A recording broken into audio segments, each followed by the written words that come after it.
روزے کے سلسلے میں پاگل کا کیا حکم نقل کیا ہے فقہا نے؟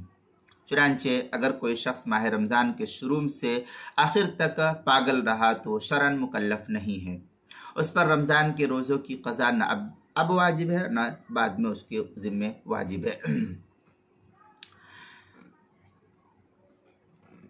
چنانچہ خلاصۃ الفتاوی کے اندر ہے وفی الجنون اذا استوعب الشہر کذالک قال افاق فی شیء من رمضان یلزمہ الصوم۔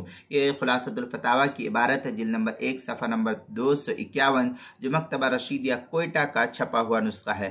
آگے جو ہے البحر الرائق کے اندر ہے وبجنون غیر ممتد ای یقضیہ اذا فاتہ بجنون غیر ممتد۔ اس طریقے کے الفاظ جو البحر الرائق جلد نمبر 2 صفحہ نمبر 290 جو ایچ ایم سعید کراچی کا چھپا ہوا نسخہ اس کے اندر نقل کیا گیا ہے۔ دوسری صورت یہ کہ اگر کوئی شخص پاگل تھا، رمضان کے کسی دن میں اس کو افاقہ ہو گیا تو اس روزے کی قضا اس کے ذمے لازم اور ضروری ہوگا جس دن اس کو افاقہ ہوا ہے۔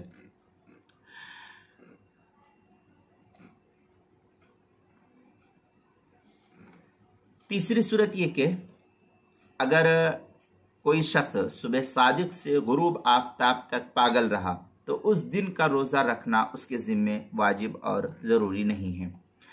چنانچہ فتاوی عالمگیریہ کے اندر ہے اغما علیہ او جنہ بعدما غربت الشمس وبقي كذلك ایاما لم يقضي یوم تلك اللیلہ لانہ ان کان یعلم۔ اس طریقے کے الفاظ جو ہے فتاوی عالمگیریہ جلد نمبر 1 صفحہ نمبر 208 جو مکتبہ رشیدیہ کوئٹہ بلوچستان کا چھپا ہوا نسخہ اس کے اندر، اور روزے کے مسائل کا انسائکلوپیڈیا اس کے حروف تہجی پا عنوان ہے پاگل کا حکم، اس کے صفحہ 55 پر اس کو نقل کیا، وہاں پر بھی دیکھ سکتے ہیں۔